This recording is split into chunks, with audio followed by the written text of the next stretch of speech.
শুনছি বউ বলে বাইরে যাইবে, দেখি যাই কেমনে, মজাটা বুঝলাম ওরে। আইয়া যাক লা লা লা লা লা। যাই একটু পরীকে চেপিয়ে আসি, বাইরে যাব ফিটফাট হয়ে, নাচার তাহলে ভালো হবে।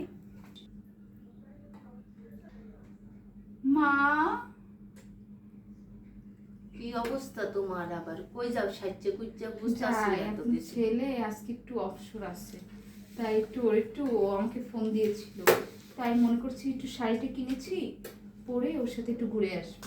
কেমন লাগছে মা আমাকে? ওরে আল্লাহ, কি কয় ওরে মা গো, মাথা ঘুরায় কি কয় রে? আমি অসুস্থ হ্যাঁ বলে স্বাস্থ্যে সাহায্য গুজ্জা বেড়াইতে যাইব, হইল কিছু? আমার মাথা ঘুরাইতেছে। এই তেল দে, তেল দে মাথায়, তাতে তেল দে, তেল দে মাথায়, তেল দে। আরে আল্লাহ, ওর অবস্থাটা কি হইল? কি অবস্থা? আল্লাহ রে, আমার মাথায় তেল দে, তাড়াতাড়ি তেল দে মাথায়। মাথা ঘুরাইলো, মরে গেলাম।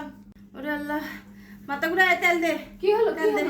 এতক্ষণ তো আপনি ভালোই ছিলেন, যে আমি সাজগোজ করে রেডি হয়ে বসে আছি, তখনই বলছে আপনাকে একটু বাইরে চলে যাব, তখনই আপনার এখন মাথা ঘুরে গেছে। কি বেয়াদব কথা কি বলছো? অবস্থা? এরা ধরেন তেল ধরে আমি যাইগা। কি করতে পারো? বেয়াদবটা বাইরে ফাজিল। দাঁড়া, তোরে যাওয়াইতেছি, ওই হারামিটারে ফোন দিয়া তোরে যাওয়াইতেছি ভালো মতো। দাঁড়া, তোরে কি করতাছি তুই দেখ খালি।